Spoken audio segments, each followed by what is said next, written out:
পেয়েছি 358 প্রথম যোহন 1:5 থেকে আমি পড়ছি 7 অবধি করব। হালেলুয়া। আমরা যে বার্তা তাহার কাছে শুনিয়াছি তোমাদিগকে জানাইতেছি তাহা এই, ঈশ্বর জ্যোতি এবং তাহার মধ্যে অন্ধকারের লেশ মাত্র নাই। আমরা যদি বলি যে তাহার সহিত আমাদের সহভাগিতা আছে, আর যদি অন্ধকারে চলি তবে মিথ্যা বলি, সত্য আচরণ করি না।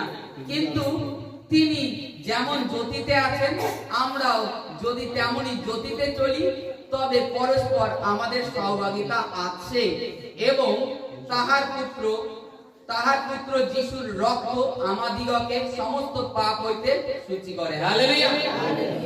আগের বাক্য কি বলছি, যে আমাকে বিশ্বাস করে সে পিতাকে, যে আমাকে দেখেছে পিতাকে সে দেখে নিয়েছে। প্রভু এইরূপ বলেছিলেন। আর সেখানে জ্যোতিরও কথা উল্লেখ করেছেন, সেখানেও বলেছেন আমি জ্যোতি। এবার বলি, এই যে যোহন যে পত্র লিখেছে, এই যোহন কে? এখানে লেখা আছে প্রথম যোহন, কিংবা 1 যোহন, দ্বিতীয় যোহন, এইভাবে আমরা বলি। এই যোহনটা কে? জানি এই যে যোহন পত্র লিখেছে, এই যোহনটা কে? শিষ্য। এই যোহন যীশু খ্রিস্ট যাকে ভালোবাসতেন, যাকে মাকে সমর্পণ করেছিলেন।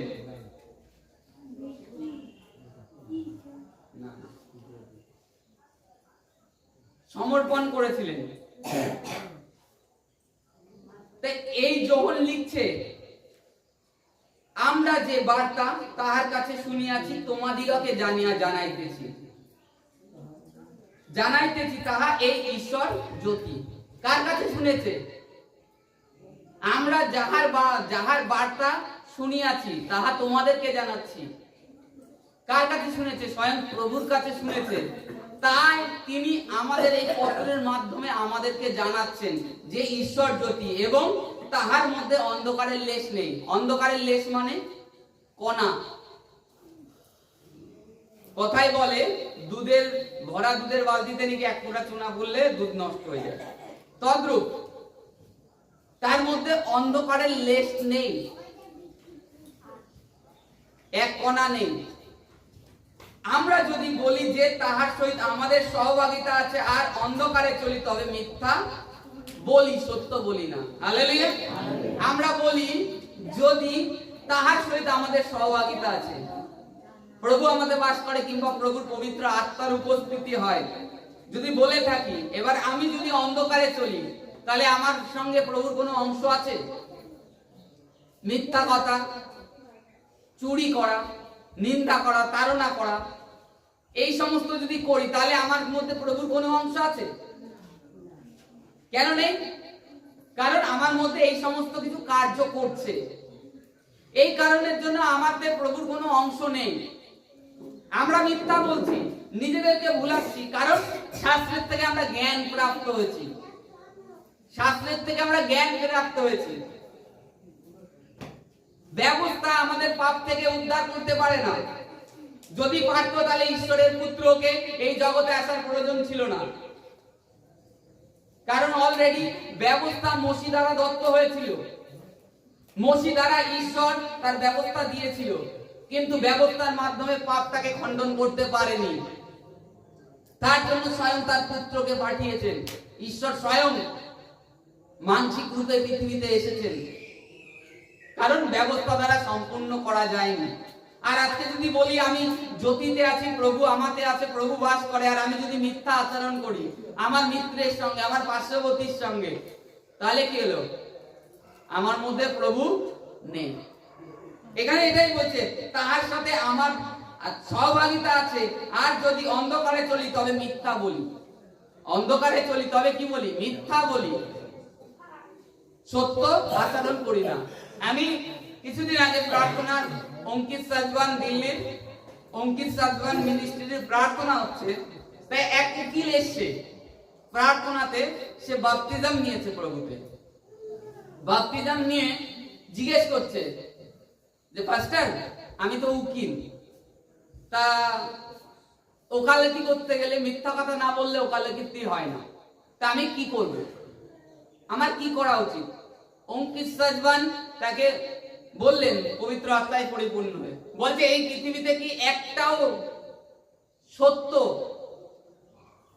যে মিথ্যা কেস লড়েন না, মিথ্যা কথা বলেন না, এমন কোন উকিল আছে?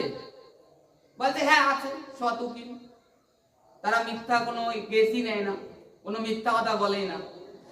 বলছে তবে তুমিও একজন হয়ে যাও। সে কি হিসাবে বলেছিল যে তার কাছে কাজ আসবে কিনা, মিথ্যা যখন বলবো না হয়তো কাজ আসবে না, তার মনে এইরূপ ভাবনা এসে জেগেছিল।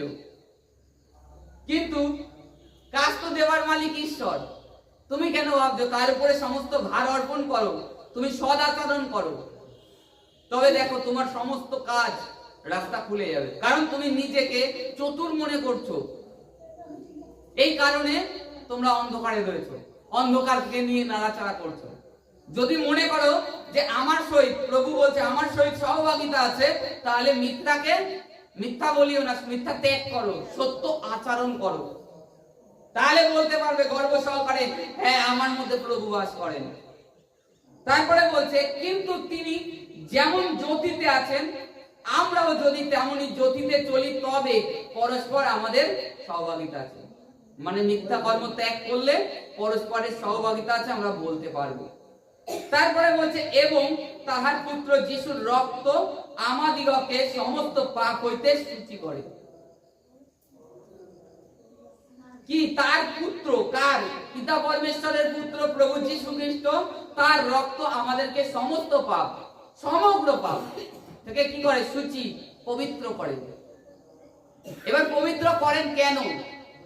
পবিত্র করার একটা উদ্দেশ্য আছে পিতার, তার পুত্রের রক্ত দ্বারা, যেন আমরা পিতার সহিত সেই অনন্ত রাজ্যে রাজত্ব করি, তার জন্য শুচি করেন।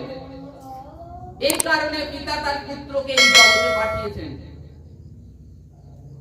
এই কারণ তার পুত্রকে এই জগতে পাঠিয়েছেন যেন, তাই যখন 3:16 কি বলছে? ঈশ্বর জগৎকে এত প্রেম করেছেন যে তার একমাত্র পুত্রকে দান করেছেন, যে কেউ তাহাতে বিশ্বাস করে সে নাশ না হয় কিন্তু অনন্ত জীবন পায়।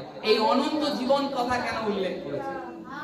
কারণ পিতা অনাদি অনন্ত পরমেশ্বর, তার নাশ নেই।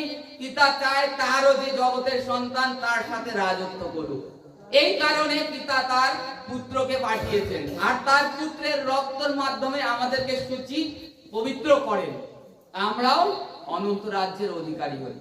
আজকে শারীরিক জীবনের জন্য আমরা অনন্ত জীবন ত্যাগ করি, কে কি বলছে, কে কি বলবে, এই ভাবনা আমাদের মধ্যে কাজ করে।